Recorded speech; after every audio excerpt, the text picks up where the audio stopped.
Recently, the J. Murray Atkins Library renovated 20,000 square feet of its ground floor to support student collaboration. The collaborative space was designed with convenience, flexibility, and connection in mind. It includes flexible seating and multiple study rooms equipped with the latest technology.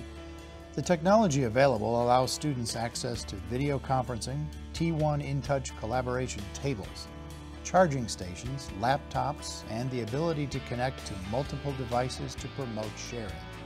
One of the things that we found from doing our research is that there is far more group work happening in classes than there was when I was going to college. And so what we've discovered then was that there really were no spaces in the library that were designed intentionally to support that kind of work. We were interested in having this space be filled with things that we knew students needed to use or wanted to use. We know that students want to work sitting in soft seating. We also knew that students want to work in task chairs that can roll around and that are also comfortable. We knew that students wanted to work in spaces that have windows, and so we've used the windows in this space to great effect, opening up windows that were not accessible to students before now, and putting furniture around them so that they could orient themselves to the windows and settle in and do what they needed to do. Not only have we thought about the furniture in terms of flexibility and configurability, the technology, we've also thought in that way as well, as far as how can you connect multiple devices in, how can you use a Mac or a PC, or even how can I bring my mobile phone into the space and via AirPlay actually show images from my phone to a large monitor without having to connect. They can think on whiteboards, they can sketch things on whiteboards, and they can either refer to reference material that they have on their laptop or the paper that they're working on, and having all of those things be in the space together.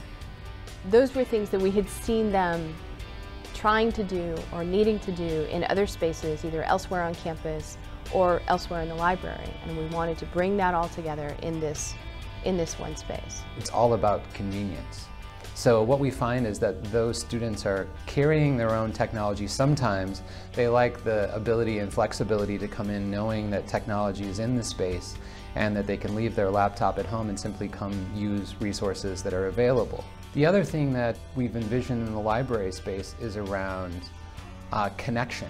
So the thought is, what can I bring to the library as a device and connect and extend the power and ability of, say, a laptop as an example. So we have T1 Vision tables that allow for individuals to connect their laptops at the same time and do group collaborative work. So some of the parts of the ground floor, I think, are definitely being used in the way that we thought they would be. And I think the thing that was the easiest translation were the study rooms. We knew that the new glass-walled rooms were going to be well used, and we set them up with screens and whiteboards and all of that sort of thing. The open space that we have in the middle, students are pulling the tables apart and putting them back together and working in larger or smaller groups depending on who's coming in there. They're also using the privacy partitions that we put in relatively expected ways. So they're taking them and putting them around individual chairs if they want to work together, but they're also using them to create impromptu study rooms. So if they're out in the open and they want to mark off a space where their group is working, they'll use those for that.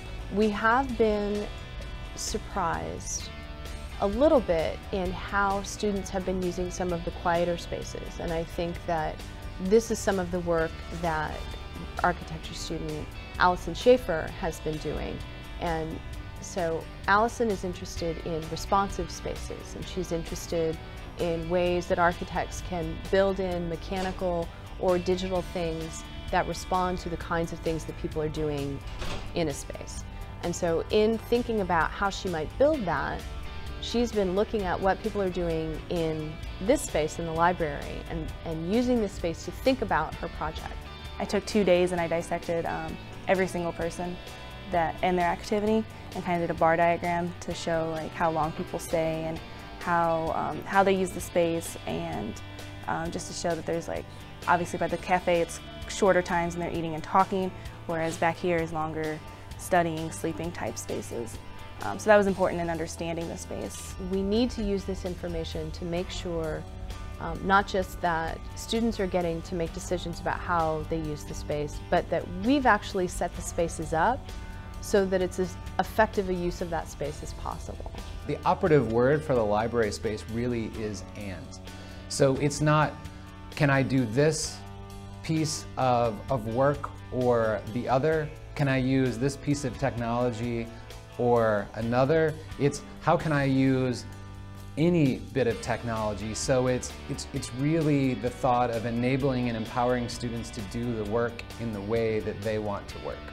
I just think that if you're walking through that space, if you walk through there and do not get chills every single time you walk through, then you must get another job, because this is exactly the sort of thing that we're all here working tirelessly to produce. We've created these spaces, high traffic spaces, that students will walk through and see each other working in ways that is just inspiring.